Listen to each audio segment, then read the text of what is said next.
Sir नमस्ते. नमस्कार. परिचय द्या ना तुमचा. मी सुभाष पांडुरंग भोंबे, हां राहणार चांगदेव, तालुका मुक्ताईनगर, जिल्हा जळगाव. ओके. आपला हा जो केळीचा प्लॉट बघतो किती दिवसात झालाय? 6 महिन्याचा प्लॉट झाला सर. 6 महिन्याचा फार प्लॉट. अजून येण नाही दिसत आहे सर. अजून येण दिसत नाही. बरोबर आहे. हे फार आमच्यासाठी हे एक महत्वाची गोष्ट आहे.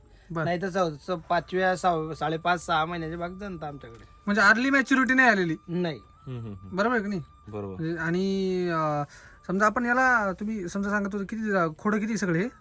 हे 42 खोड आहे सर. 4200 खोड आहे. पूर्ण 15,000 खोड आहे सर माझे. टोटल 15,000 खोड आहे.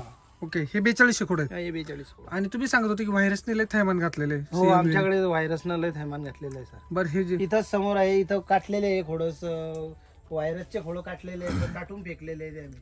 ओके. बरं खाली व्हायरस हे हा प्रकार काय? हा करपा आहे सर. करपा आहे ना? हा, करप्याचा काय प्रकार? इकडे करपा पण भरपूर आहे. करपा भरपूर आहे सर. इकडे थंडी पडली ना की करपा आमच्याकडे येतो म्हणजे. बरं त्या तुलनेत आपला वरचा भाग बघा बरं. वरती कसा वाटतोय? हो, पद्धतशीर आहे सर, चांगला आहे सर. वरती एकदम फ्रेश आहे. खाली जरी करपा आलेला असला 4-5 पानावरती येतोच सर. 4-5 येतोच ना? हा, आणि ते 4-5 पानं आम्हाला आता जेव्हा येण निघेल ना त्याच्या बाद आम्हाला वरती त्याची जोडी करावी लागते आणि ते वरती त्या घडाच्या दांड्यावरती ठेवावी लागते. ओके. त्याला चटका बसू नये म्हणून. पोषण काय दिलेलं आहे तुम्ही? याला कृषी अमृत, आपलं रूट न्यूट्री. बरं, या 4200 खोडांसाठी तुम्ही किती बॅग टाकल्या कृषी अमृतच्या? सर इथं मी समजा 4200 खोडांना मी समजा 2.5 एकर आहे सर हे. तर एकरी मी 15 दुनी 30 आणि त्या 10 बॅग समजा म्हणजे 40 बॅग. 40 बॅग टाकलेले आहे सर 2 वेळा. बरं, 2 वेळा. 40 बॅग 2 वेळा टाकलेले आहे. 2 वेळा टाकले. म्हणजे 80 बॅग टाकलेले आहे. नाही ना, 20. अच्छा 20 टाकलेले आहे. 2 डोस केले त्यांनी. 2 डोस केले सर. म्हणजे 20 बॅगांचे 2 डोस केले. 2 डोस केले. बरं, त्यानंतर सॉइल चार्जर किती दिवसांनी? दर 10 दिवसाला चालू आहे सर. प्रत्येक 10 दिवसाला हा, सॉइल सॉइल चार्जर चालू आहे सर. बरं.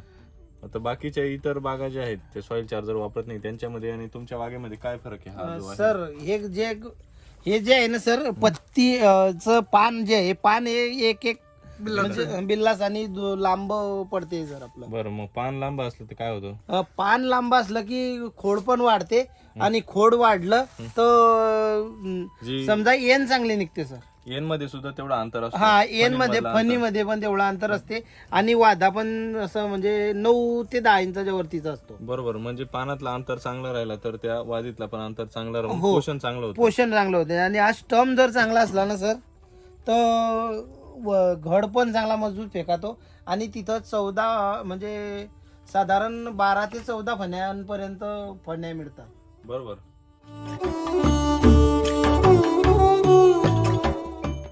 जे हा जो कंद आहे आपलं काय म्हणतो स्टंप, हा जर येण यायच्या आधी मोठा झाला तर याचा फायदा काय होतो?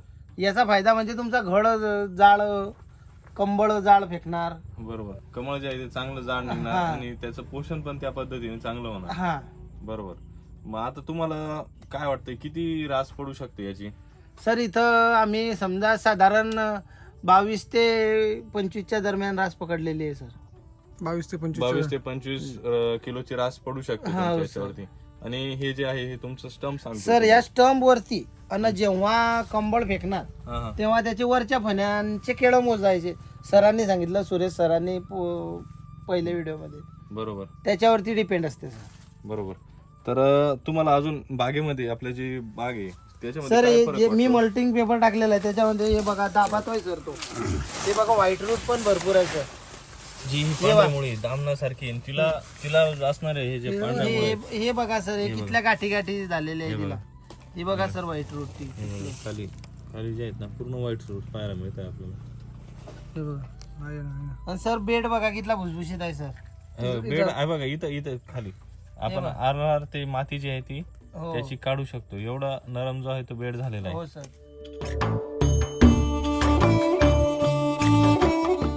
पाणी नियोजन कसं आहे तुमचं? सर याला समजा दुसऱ्या दिवशी आम्ही 4 तास पाणी देतो सर. दुसऱ्या दिवशी 4 तास पाणी. हा, एक दिवसाआड 4 तास. बरोबर. तुम्ही आता याला वैदिकचा पण बेसल डोस दिलेला आहे. हो, सगळं टाकलेलं आहे बरोबर. सर. तुम्हाला पाण्याच्या बाबतीत कसं वाटतं? पाणी कमी लागते सर आम्हाला. कमी लागतं पण केळी तर जास्त पाण्याचं पीक आहे ना. सर पण मग ते बाकीचं मेंटेन करून ठेवते ना, बरोबर, पाणी बरोबर. स्टोरेज करून ठेवते ना. बरोबर.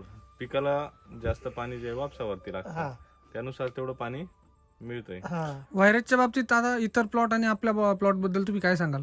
सर, माझ्या प्लॉटवरती आहे खोडं, आहे नाही असं नाही काही आहे, पण मग 2 ते 3% आहे सर.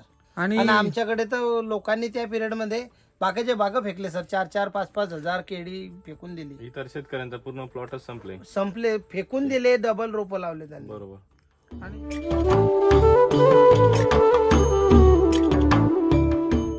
आणि करपा वगैरे त्यांच्यावरती त्यांच्यावरती थोडा नॉर्मल आहे सर, सगळ्यात दूर करपा नॉर्मल आहेच. म्हणजे करप्याचा प्रॉब्लेम आहे हा सगळीकडे प्रॉब्लेम. सगळी दूर आहे, सगळी दूर. थंडी आमच्याकडे भरपूर पडली, 2 दिवस भरपूर पडली. त्या 2 दिवसाच्या थंडीनं आमच्याकडे करपा थोडासा आला सर. पण परिसराच्या तुलनेत आपला प्लॉट चांगला आहे सर. कधी चांगला आहे. हो सर, बरोबर. मग या परिसरात भरपूर केळी पूर्ण केळी आहे सर. केळी पीक घेतलं. आता तुम्ही बघितलं, आपण मंदिरापर्यंत बी गेले. बरोबर. पूर्ण या मुक्ताईनगर परिसरामध्ये केळी भरपूर प्रमाणात हो. आहे. त्या शेतकऱ्यांना तुम्ही काय सांगाल? सर, मी त्यांना सांगणार सॉइल चार्जर टेक्नॉलॉजी संपूर्ण प्रोडक्ट वापरा. बरोबर. तुम्ही साधारणतः एक 4-5 वर्षापासून वापरत आहे. 6 वर्ष झाले, 6 वर्ष 6 झाले. ते 7 वर्ष झाले. 6 वर्षापासून 6 वापर. वर्षापासून युजर आहेत ते आपले. आणि मग तुम्ही 6 वर्षापासून वापरताय, तुमचा अनुभव कसा आहे? चांगला आहे सर माझा अनुभव. तुमचा अनुभव चांगला आहे. हो सर. तुम्ही स्वतः शेतकरी आहे? हो सर. ओके, चालेल सर, धन्यवाद. हो सर. धन्यवाद.